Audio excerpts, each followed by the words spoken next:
It's Saturday afternoon at New Hampshire Motor Speedway, and the announcement comes over the radio. For a second, nobody moves, because the name they just called isn't supposed to be here.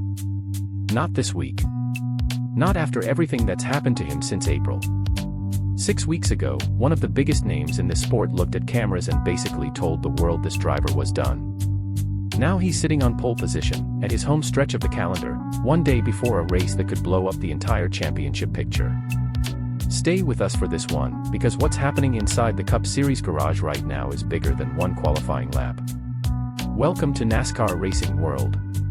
Before we go further, we're closing in on 500 subscribers, and every single one of you gets us closer. If this story pulls you in, hit subscribe, drop a like, and leave a comment telling us who you think wins this fight, because your support is what keeps this channel bringing you breakdowns like this one. Now, back to the garage.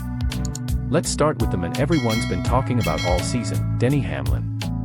He's not just leading points, he's leading laps, he's got 4 wins, and he's sitting on the 25-point regular season bonus built into the new chase format.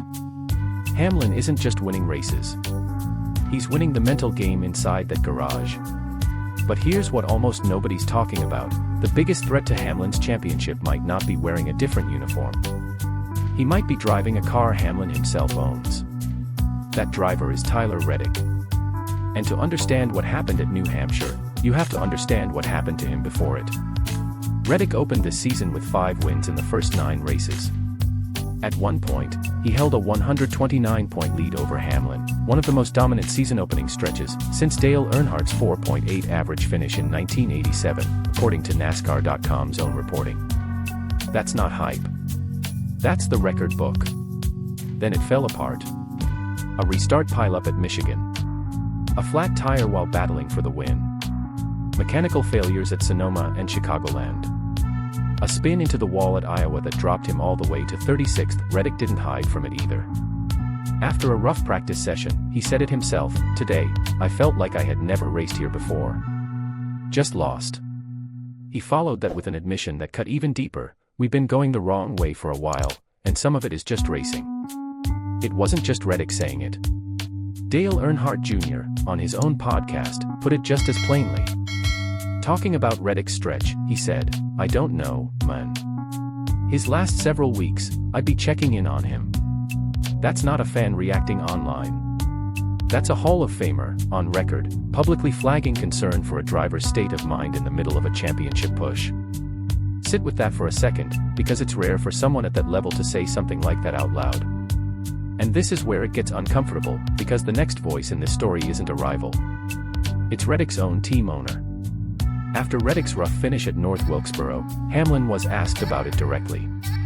He didn't defend his driver. According to Fox Sports, his answer was blunt: "Don't think they were good anyway." Read that again.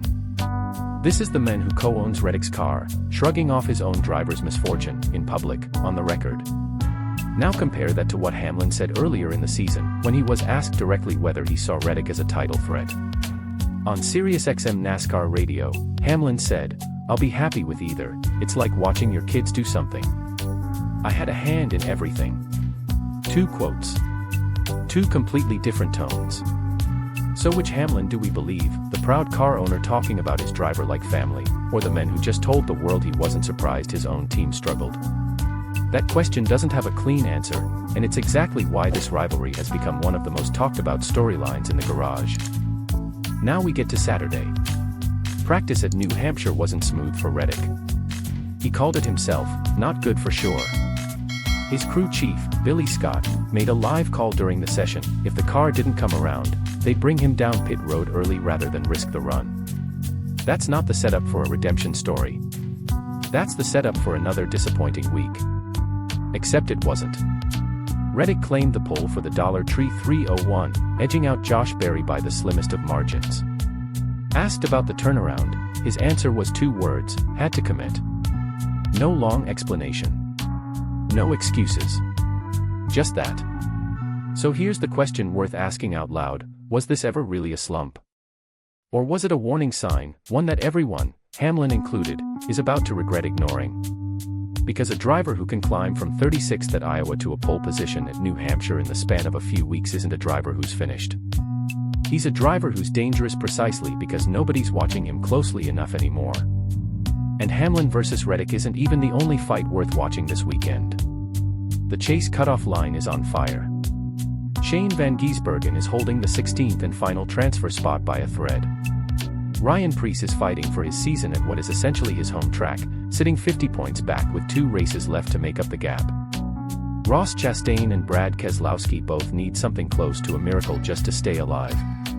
Every one of these names is racing for their championship life this weekend, and any one of them could be the headline by Sunday night. Here's where this story stands right now, with no clean ending, because there isn't one yet. Hamlin has the points lead. Joe Gibbs Racing has the momentum. Reddick just reminded everyone he's still one of the most dangerous drivers in this sport when he's right. And in less than 24 hours, all 3 of them are going to be on the same racetrack, at the same time, under a championship format that punishes mistakes more than any format before it. Something is going to give. We just don't know who yet. So tell us in the comments, do you trust Hamlin's consistency, Gibbs' surge, or a resurrected Reddick to come out on top? If you enjoy real NASCAR breakdowns like this, you'll like what's coming next. Our full New Hampshire race recap drops right after the checkered flag falls, and it's going to answer every question this video just left hanging.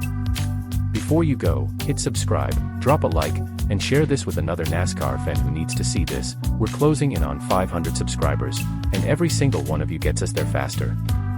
Comment below, share the video, and we'll see you in the next one.